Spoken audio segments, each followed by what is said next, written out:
Hello all, நான் இன்றைக்கி வந்து சக்கரவள்ளி கிழங்குல ஒரு ஹல்வா பண்ண போகிறேன். இது எங்கள் ஊர் சைடில் வந்து சீனி கிழங்குன்னு சொல்லுவாங்க. ஸ்வீட் பொட்டேட்டோ இதில் தான் நான் ஒரு ஹல்வா பண்ண போகிறேன்.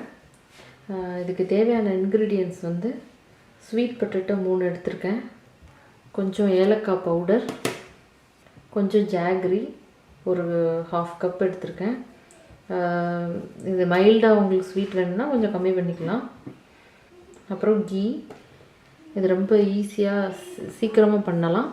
இதை நான் இப்போ எப்படி பண்ணுறதுன்னு காட்டுறேன். ஸ்வீட் பொட்டேட்டோவை நல்லா பாயில் பண்ணி ஃபஸ்ட்டு எடுத்துக்கணும். இப்போ ஸ்வீட் பொட்டேட்டோ நல்லா பாயில் பண்ணி எடுத்துகிட்டு நான் ஸ்கின்னெல்லாம் ரிமூவ் பண்ணி எடுத்து வச்சுருக்கேன். இதை இப்போ நல்லா மேஷ் பண்ணிடணும். ஸ்வீட் பொட்டேட்டோவை இந்த மாதிரி நல்லா மேஷ் பண்ணி எடுத்துக்கணும்.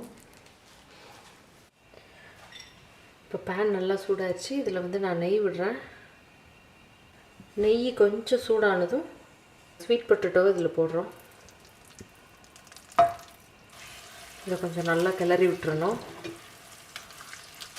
இது கொஞ்சம் நல்லா சூடானதுக்கப்புறம் இதில் வந்து ஜாகரி போட போகிறேன். இது வந்து சில பேர் சுகர் கூட ஆட் பண்ணுவாங்க. ஜாகரி போட்டால் ரொம்ப நல்லாயிருக்கும், அதனால் நான் ஜாகரி போடுறேன். எவ்வளோ இனிப்பு ஏற்கனவே ஸ்வீட் பொட்டேட்டோ இனிப்பாக இருக்கிறதுனால கொஞ்சம் ஜாகரி உங்களுக்கு கம்மியாக தான், ஜாகரி கொஞ்சம் கம்மியாக போட்டாலே போதும். கொஞ்சம் மீடியம் ஃப்ளேமில் வச்சு நம்ம கிளறிட்டே இருக்கணும். இப்போ ஒரு 5 மினிட்ஸ் ஆகிருக்கு. இப்போது அந்த கீயெல்லாம் கொஞ்சம் ரிலீஸ் ஆக ஆரம்பிச்சிருக்கு. இப்போ நம்ம ஸ்லோ ஃப்ளேமில் வச்சிடலாம். லோ ஃப்ளேமில் வச்சு ஒரு 5 மினிட்ஸ் ஆகிடுச்சு. இப்போ நல்லா கீயெல்லாம் ரிலீஸ் ஆக ஆரம்பிச்சிருச்சு. நல்லாவே கீ வந்து ரிலீஸ் ஆகிடுச்சு. இப்போ அந்த ஸ்டேஜில் நம்ம எடுத்துடலாம். இப்போ வந்து அல்வாவை வந்து நான் வந்து பவுலுக்கு ட்ரான்ஸ்ஃபர் பண்ணிட்டேன். இதில் வந்து நான் பாதாம் பருப்பு சின்ன சின்னதாக கட் பண்ணி நான் இதில் வந்து கார்னிஷுக்காக போட்டிருக்கேன்.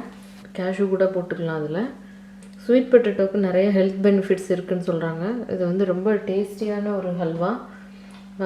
ஜாகரி சுகரை விட ஜாகரியில் பண்ணுற ஹல்வா ரொம்ப டேஸ்டியாக இருக்கும். மறக்காமல் ட்ரை பண்ணி பாருங்கள்.